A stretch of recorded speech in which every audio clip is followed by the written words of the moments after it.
दोस्तों, जब जिंदगी हमें कुछ देना शुरू करती है तो हमारी इच्छाएं भी धीरे धीरे अपने आप बढ़ने लगती हैं। जैसे मान लीजिए, आपकी ख्वाहिश है कि काश एक टू व्हीलर होता तो कितनी चीजें आसान हो जाती।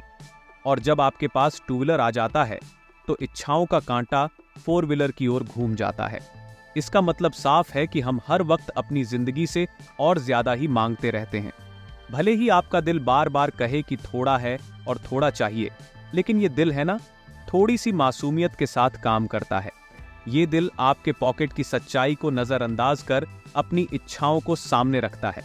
आप अपनी सैलरी से वाकिफ होते हैं, फिर भी दिल कहता है कि या तो कमाई के तरीके बढ़ जाएं या फिर इस सैलरी में ही कुछ अच्छा हो जाए। स्वागत है आपका एक और इंसाइटफुल वीडियो में, जहां हम बात करने वाले हैं आपके फाइनेंशियल फ्यूचर को सिक्योर करने की। क्या आप भी अपनी कमाई से ज्यादा फायदा उठाना चाहते हैं? क्या आपको लगता है कि आपकी बचत और निवेश की प्लानिंग को एक नई दिशा देने की जरूरत है? तो आप बिल्कुल सही जगह पर आए हैं। आज हम फाइनेंशियल प्लानिंग, सही इन्वेस्टमेंट स्ट्रैटेजीज और टैक्स सेविंग के बेहतरीन तरीकों पर चर्चा करेंगे, ताकि आप अपने पैसे को सही दिशा में लगाकर एक बेहतर फ्यूचर बना सकें।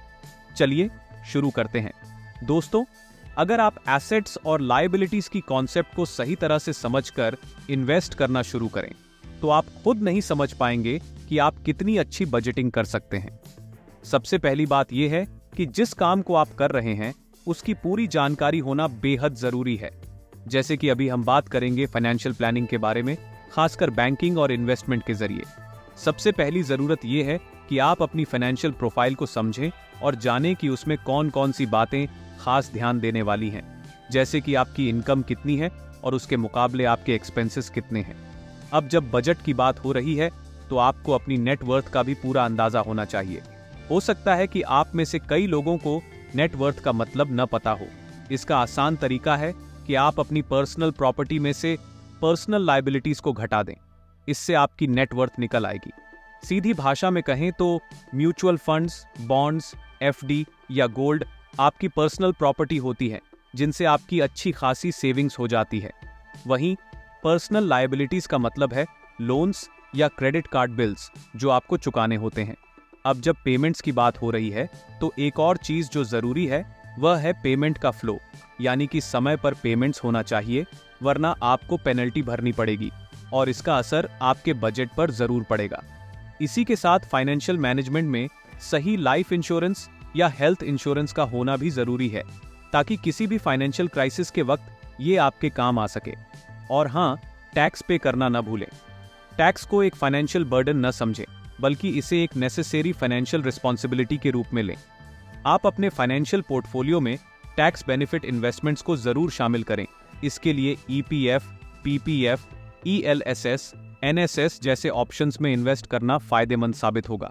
अगर आप अलग से नेशनल पेंशन सिस्टम यानी एनपीएस में सालाना 50,000 रुपए तक का इन्वेस्टमेंट करते हैं, तो आपको सेक्शन ACCCD के तहत 50,000 रुपए तक इनकम टैक्स बचाने में मदद मिलती है।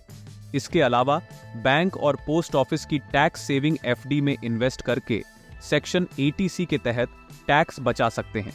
यह इन्वेस्टमेंट ऑप्शंस सुरक्षित होते हैं और गारंटीड रिटर्न्स देते हैं, लेकिन इन पर मिलने वाले ब्याज पर आपको इनकम टैक्स के नियमों के अनुसार टैक्स भी चुकाना पड़ता है।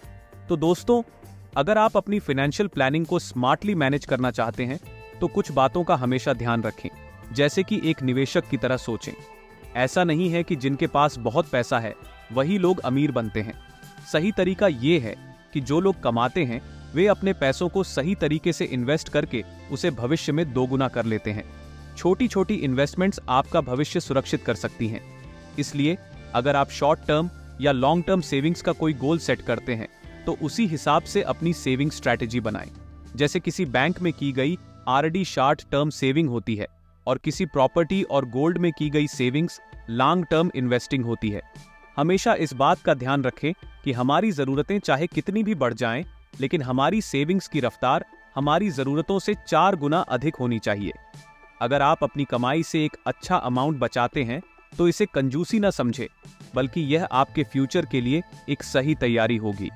इस एपिसोड में हमने जाना कि कैसे सही इन्वेस्टमेंट से आप अपनी बचत को बड़ा बना सकते हैं और फाइनेंशियल इंडिपेंडेंस पा सकते हैं। याद रखें कि सही फाइनेंशियल प्लानिंग न सिर्फ आज के लिए बल्कि आपके पूरे भविष्य के लिए एक मजबूत नींव रखती है। अपनी जरूरतों से आगे बढ़कर बचत और निवेश करें, क्योंकि यही आपकी फाइनेंशियल फ्रीडम की कुंजी है। अगर आपको ये जानकारी यूजफुल लगी हो तो इस वीडियो को लाइक करें, शेयर करें और ऐसे ही इंसाइटफुल कंटेंट के लिए हमारे चैनल को सब्सक्राइब जरूर कर लें।